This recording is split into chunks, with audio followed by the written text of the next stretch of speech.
Ya baik, shalom dan selamat pagi. Hari ini kita akan bersama-sama mempelajari materi yang ke-10, yaitu model pembelajaran berdiferensiasi. Jadi sebelumnya kita sudah mempelajari berbagai model pembelajaran secara khusus dalam acuan kurikulum Merdeka. Nah, hari ini ada 4 target dari materi kita. Yang pertama kita akan berupaya untuk memahami apa pengertian dari model pembelajaran berdiferensiasi, kemudian prinsip-prinsipnya, dan kemudian aspek-aspek keragaman atau diferensiasi di dalam peserta didik. Dan yang keempat adalah kita akan melihat elemen atau unsur-unsur apa saja yang disebut diferensiasi atau yang berbeda.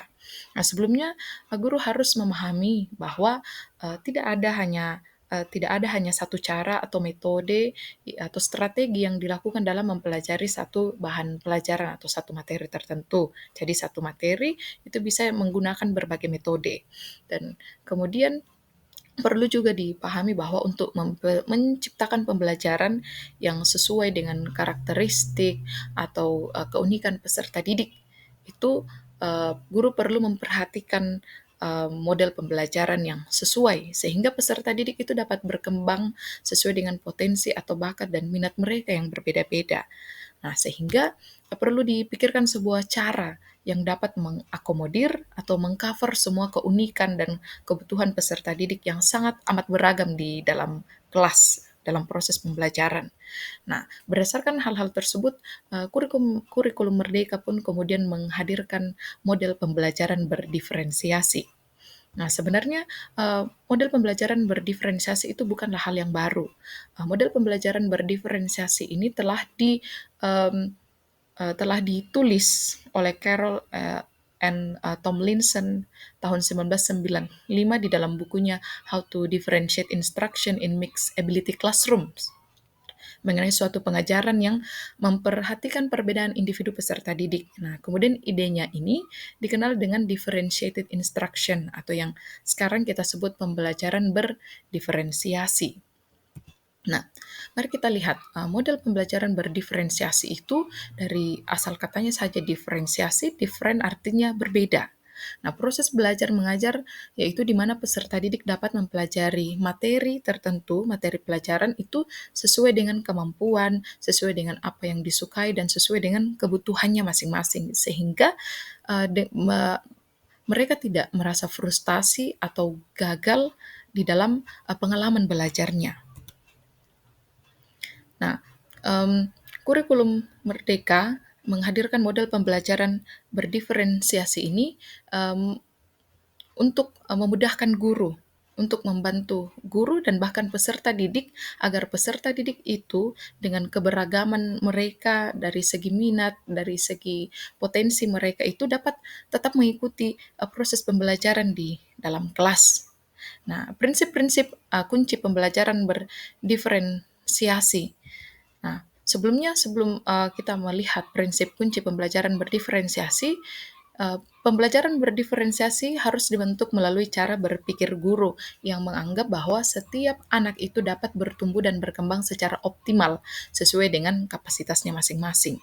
Nah, ada 5 prinsip. Yang pertama, lingkungan belajar itu terkait dengan lingkungan fisik di sekolah atau yang dirasakan oleh peserta didik, dan kemudian kurikulum yang berkualitas. Dan yang ketiga, asesmen secara berkelanjutan, secara khusus menggunakan asesmen formatif, yaitu penilaian di dalam proses pembelajaran. Kemudian yang keempat, pengajaran yang responsif. Jadi untuk materi selanjutnya itu guru harus memperhatikan kesiapan atau minat dan juga profil belajar peserta didik yang didapatkan di asesmen sebelumnya.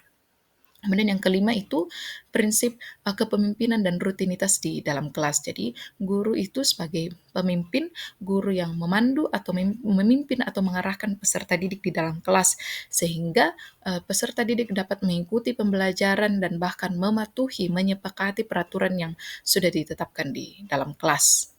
Nah, poin yang ketiga yaitu keragaman peserta didik ini adalah menjadi poin yang akan digunakan oleh guru sebagai panduan untuk menyusun model pembelajaran berdiferensiasi di dalam kelas. Nah, kita lihat ada 3 aspek. Yang pertama, guru harus menganalisis kesiapan peserta didik. Misalnya guru perlu bertanya, apa yang dibutuhkan oleh peserta didiknya? Nah, yang kedua, aspek minat. Jadi, guru perlu melakukan analisis, melakukan observasi, bertanya kepada peserta didik, kira-kira apa yang menjadi minat mereka, hobi mereka. Karena ketika peserta didik belajar sesuai dengan minat atau hobi mereka, mereka tentu akan termotivasi dan semangat untuk mengikuti proses pembelajaran. Nah, kemudian aspek yang ketiga yaitu profil belajar. Itu berkaitan dengan guru harus mencari tahu pendekatan atau gaya belajar peserta didik itu seperti apa. Jadi ada peserta didik dengan gaya belajar auditori, kinestetik maupun visual atau mungkin ada audiovisual. Nah, kemudian setelah itu dalam proses menganalisa aspek keragaman tadi, itu guru kemudian harus memperhatikan 4 elemen yang berdiferensiasi.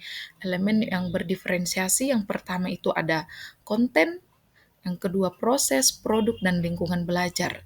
Nah, untuk konten itu berkaitan dengan materi, apa yang akan diajarkan oleh guru di dalam kelas atau apa yang akan dipelajari oleh peserta didik. Dan kemudian prosesnya itu berkaitan dengan kegiatan yang dilakukan oleh peserta didik di dalam kelas. Nah, ada 2 kriteria. Yang pertama kegiatan itu harus baik, dan yang kedua itu kegiatan harus berbeda dalam hal tingkat kesulitan dan cara pencapaiannya, karena peserta didik itu memiliki kemampuan yang berbeda-beda sehingga dalam prosesnya juga setiap peserta didik itu harus memiliki kegiatan atau aktivitas yang berbeda juga. Kemudian elemen diferensiasi yang ketiga yaitu produk atau hasil. Itu sifatnya sumatif, yaitu ada di akhir proses pembelajaran atau semester sehingga itu perlu diberikan nilai. Produk itu dapat dikerjakan secara individu maupun berkelompok. Nah, kemudian yang keempat yaitu lingkungan belajar. Nah, jadi lingkungan belajar yang dimaksud di sini itu meliputi susunan kelas secara personal, sosial, dan fisik.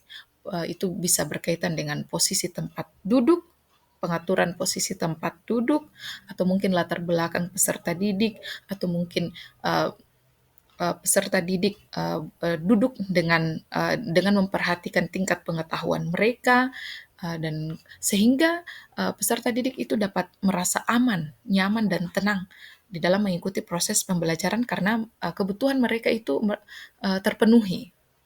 Nah, kemudian bagian yang terakhir yaitu bagaimana gambaran dalam tahapan pelaksanaan dalam penyusunan model pembelajaran berdiferensiasi.